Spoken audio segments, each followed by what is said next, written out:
5 muertos y 15 personas heridas fue el saldo de una balacera a las afueras de la presidencia municipal de Los Reyes en Michoacán.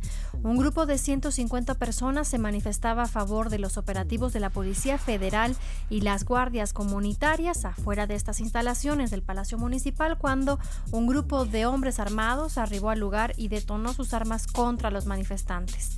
Elementos de la Policía Federal y el Ejército Mexicano se desplazaron hasta este lugar para tratar de impedir que los ataques se repliquen en otros puntos del municipio.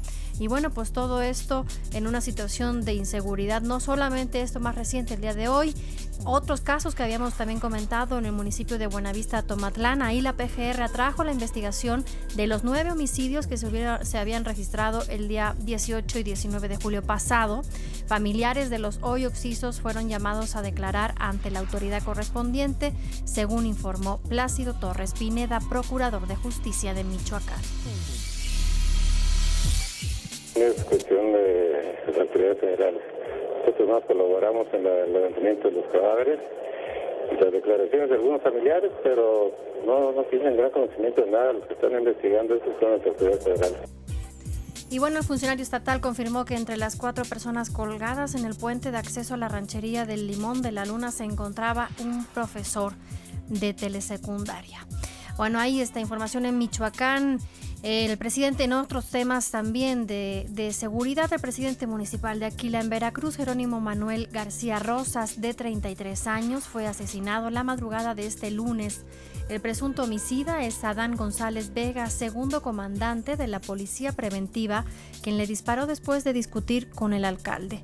Los hechos ocurrieron en las primeras horas de este lunes en una fiesta familiar donde el alcalde García Rosas había alquilado el equipo de sonido del comandante, quien fue detenido por elementos de la Secretaría de Seguridad Pública y puesto a disposición del Ministerio Público en Ciudad Mendoza. Esta mañana, como le decíamos, en toda esta información de desaparecidos que estamos reportando en los últimos días, esta mañana familiares reportaron a 32 hombres desaparecidos, como además integrantes de 2 bandas de música grupera originarias de la delegación Iztapalapa.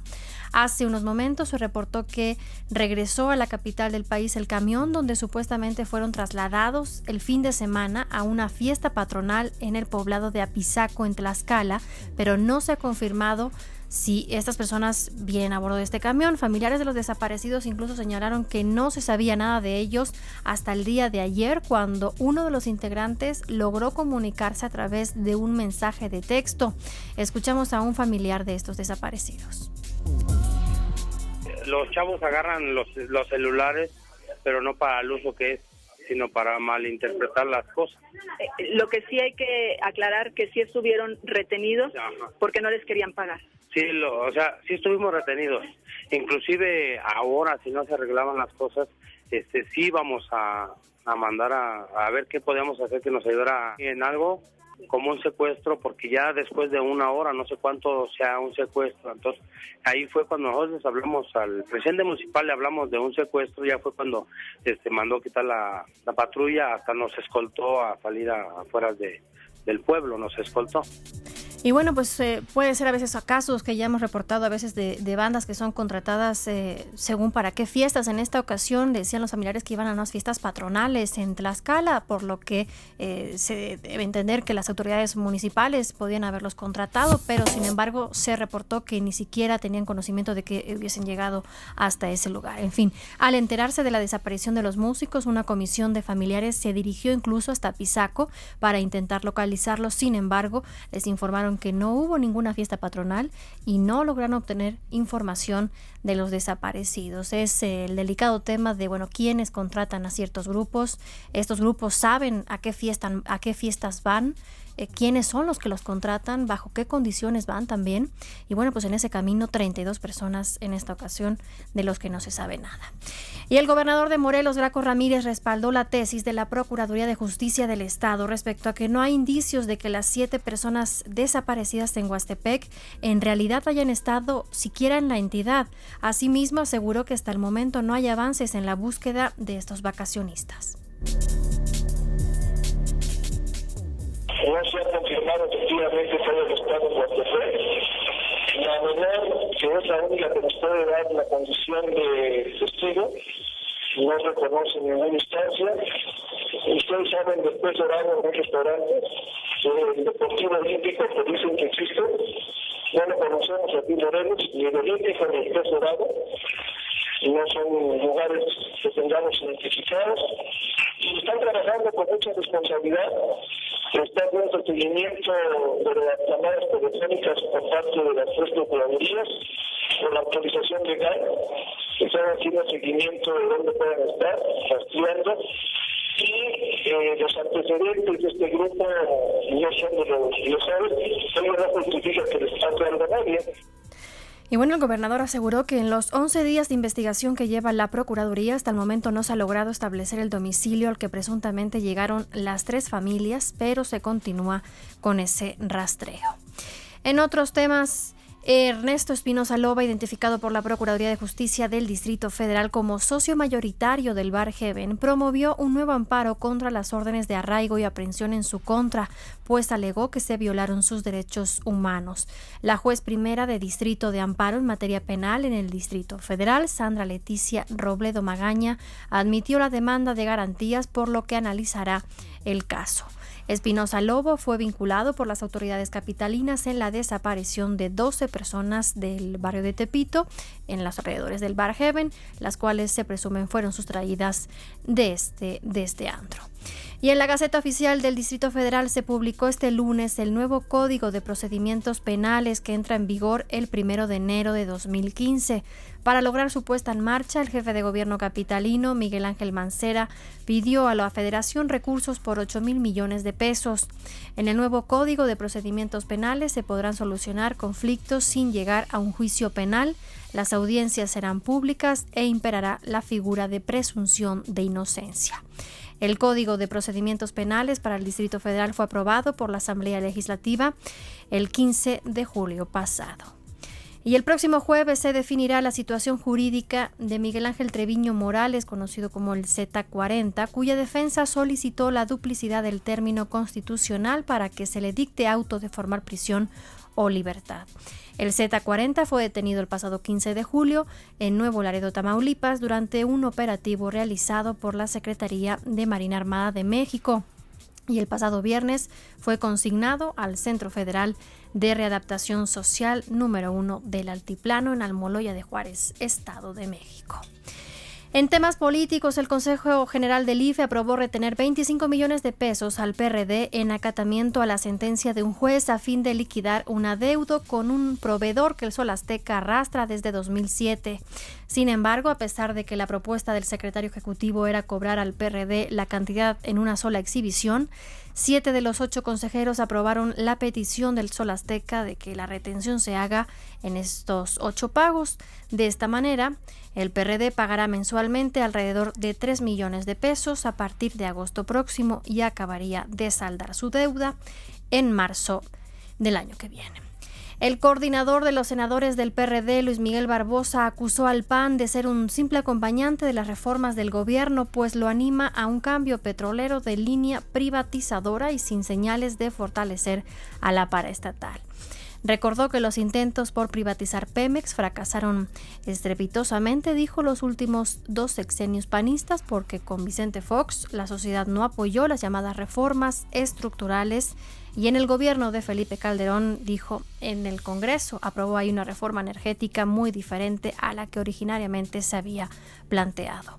Asimismo, señaló que la reforma energética es un tema que involucra a la nación y no se trata solo de un asunto de fuerzas políticas o de grupos parlamentarios.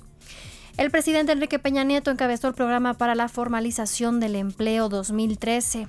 En el evento, el secretario del Trabajo, Alfonso Navarrete Prida, dio a conocer que en México 6 de cada 10 trabajadores están en el sector informal, por lo que el gobierno federal buscará en los próximos meses integrar a 200,000 trabajadores a la formalidad.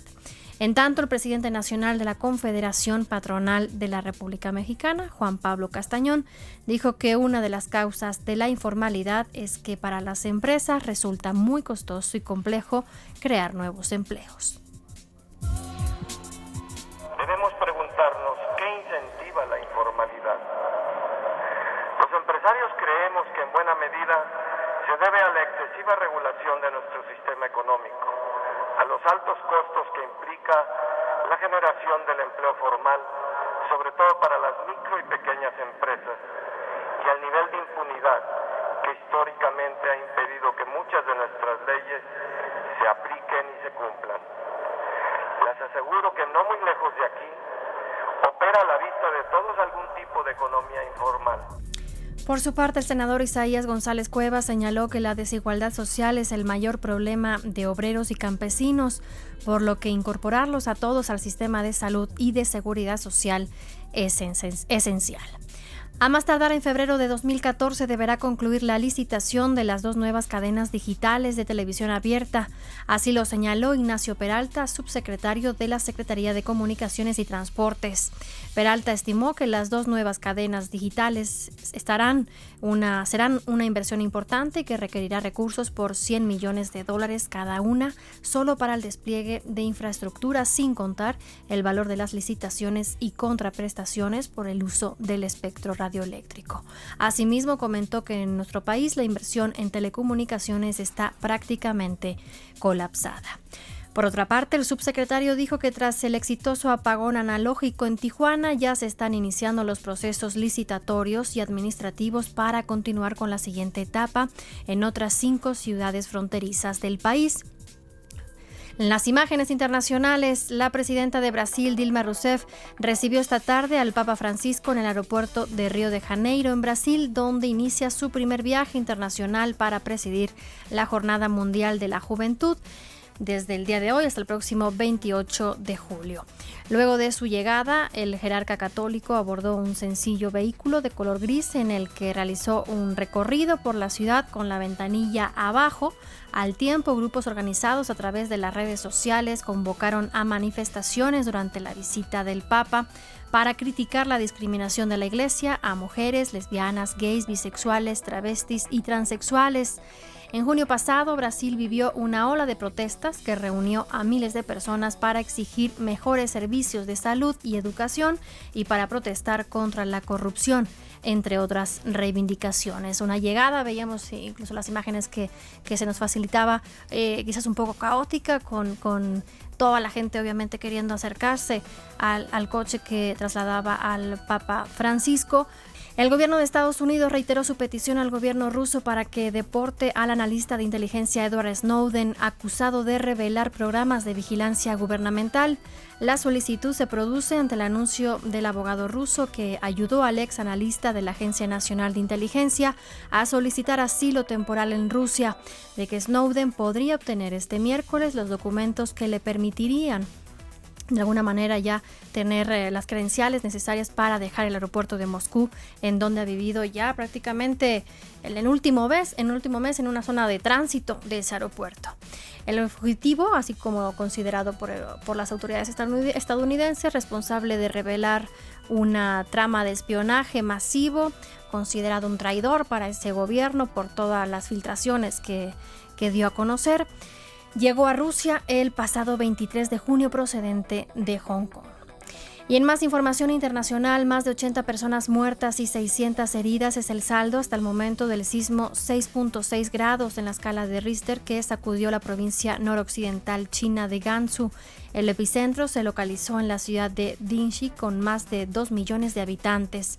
Según cálculos preliminares, el temblor provocó el desplome de 1.200 viviendas y daños a 21.000 más en pueblos cercanos al epicentro. Hasta 80% de las casas se habrían derrumbado.